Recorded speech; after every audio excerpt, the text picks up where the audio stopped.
All right, so we talked about some of the acute cardiovascular responses to exercise, and you can relate to these when you start running. You do feel your heart rate increase. You might feel your heart beating stronger, and that's the increased stroke volume. And those two things in combination result in this increased cardiac output, or the blood that's pumped out of the heart every minute. And so that blood is diverted to your working muscles by dilating or opening up arteries, and it shunts much of the blood to the working muscles, where the working muscles extract the oxygen, thereby increasing the AVO2 difference.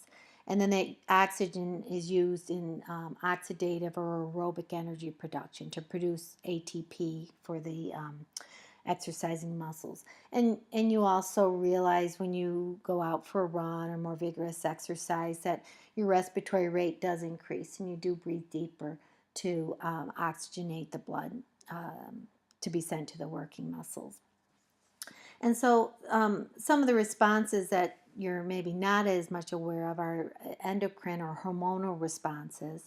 And there's an increased release of catecholamines, such as epinephrine. And this will stimulate the increased heart rate, increased blood pressure responses that you are more aware of. Other things is we have a release of a hormone called glucagon, and that is responsible for converting stored glucose in the form of glycogen in the muscle and converting it to glucose and releasing it into the blood so that we have adequate glucose to be used in glycolysis. And if you recall from energy production, we use glycolysis to produce pyruvic acid and some ATP, but that pyruvic acid then is transported to the mitochondria where it's converted to acetyl-CoA, and that then is used in oxidative energy production. We also have a decrease in insulin. Insulin is responsible for mobilizing or moving glucose from the blood into the cell so it can be used for energy. And so you would think, well, why is insulin decreasing? And the reason for that is we have this improved mechanism for using insulin. So our body becomes more sensitive to the action of insulin, and so we don't have to increase our insulin production. And this is really relevant for diabetics because one of the things with type 2 diabetics is they have this insulin intolerance where they don't use their insulin effectively. So exercise helps them to use their insulin more effectively. Hormones also encourage the breakdown of fat into free fatty acids, which is one of our primary sources for energy production in the oxidative system. And cortisol also releases, makes protein available for energy metabolism. It helps us maintain our blood sugar, and there again promotes this availability of fats for energy production. And then the growth hormone, there again, just a lot of making sure we have substrates available to produce ATP oxidatively. And epinephrine, norepinephrine, we call those catecholamines, and they are released when we experience stress or that fight or flight mechanism. And they're very much responsible for the increased heart rate, increased blood pressure, vasodilation, all of that helps us deliver more oxygen-rich blood to the working muscles. So moving over into chronic or long-term adaptations that occur, these are things that are going to be maintained as long as we maintain an exercise bout of continuous exercise. So it's a long-term adaptation. And so what we're going to find is these central or cardiac adaptations are very significant. And the changes that we see is that the heart, the muscle actually gets stronger or thickened within normal limits. And so that we know that our stroke volume increases acutely when we exercise. But also we have this increase in our stroke volume because we have a more muscular wall of the heart. So that's a real positive adaptation that occurs, and we call that cardiac hypertrophy.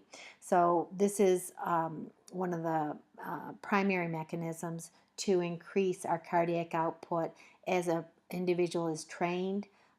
This increased strength of their heart is a significant way that we can send more oxygen-rich blood to the working muscles. The other thing that increases is the dimension of the chamber, so that the left ventricle can actually hold more blood. And if we can hold more blood, we're going to be able to send more blood out with each contraction. There again, we're going to fill the left ventricle more because of greater dimension of the chamber, but then we have the muscle behind it to pump out that increased blood. Cardiac hypertrophy, we see the wall thickness increases, but we also see acutely that Frank Starling principle where the fibers are stretched. We see an increased chamber size, and we're going to, during diastole where we fill the ventricles, we're going to be able to fill the chamber more with more blood. We have a lower resting heart rate. So a person who is trained at rest, because they have this increased stroke volume, increased output, they're going to be able to, the heart can beat slower to fuel their body in its resting state. And that's because at rest we need the same cardiac output whether we're trained or untrained.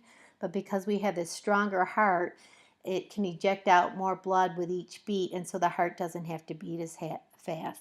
And you'll see this with aerobically trained athletes. They'll have resting heart rates in the 60s, 50s, 40s because they have such a strong heart muscle. And so that's what we call a training-induced bradycardia.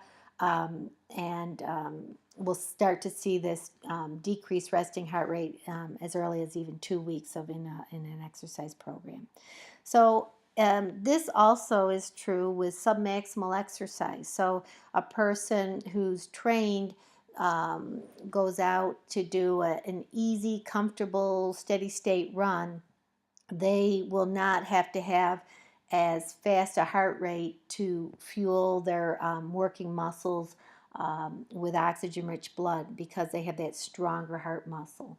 And so we call that a decreased submax heart rate, because there again, when we're at a given submaximal workload, say 5 miles an hour on the treadmill, running on the treadmill at 5 miles an hour, a trained athlete's going to be able to fuel the oxygen needs of the muscle with a lower heart rate just because of that increased strength or hypertrophied heart muscle.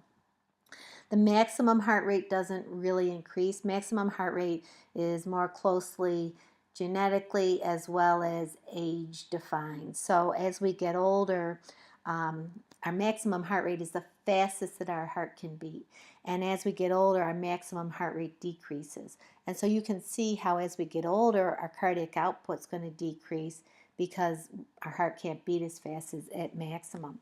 And with training, they don't see any increase in this, but some individuals, there might be a slight decrease in the maximum heart rate, which you might think, well, that hurts the cardiac output.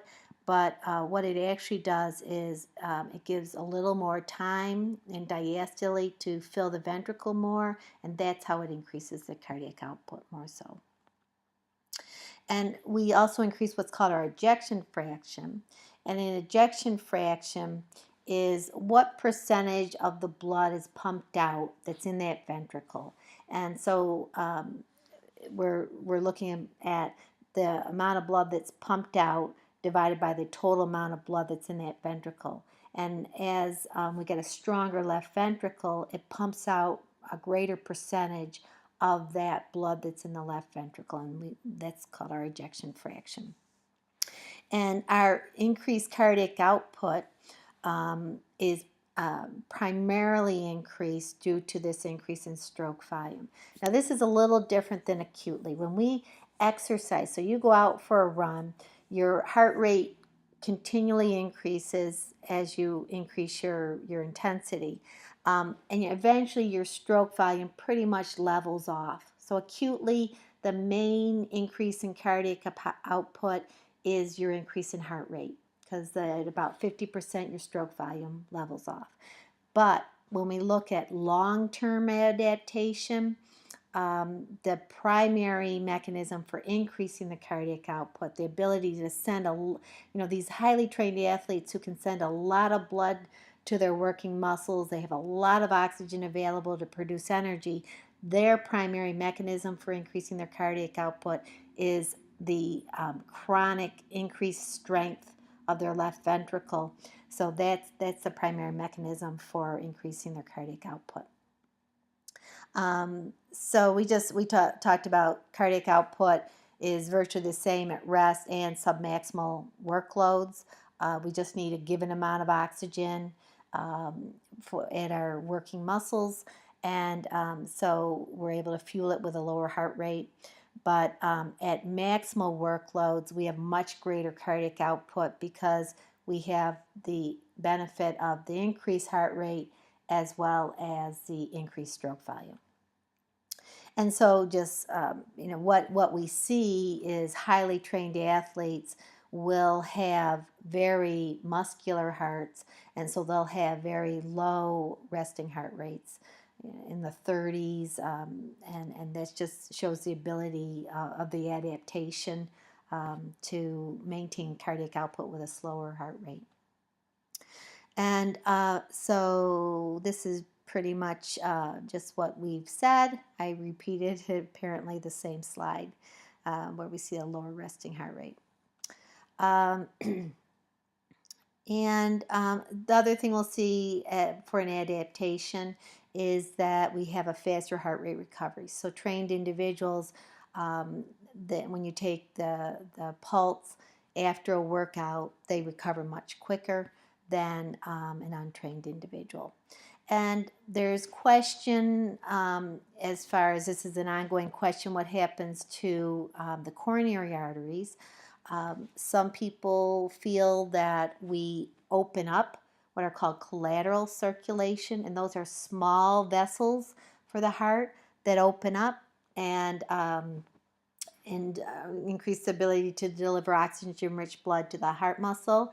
And some research feels that this decreases the risk of individuals having heart attacks, because when you have a heart attack, you have a blood clot and it stops blood flow to an area of the heart muscle. But if you have these collaterals, which are small blood vessels, kind of tributaries that will go around the blockage and they'll open up when needed, that they will be able to maintain oxygen and blood flow to areas that may otherwise have been compromised and damaged.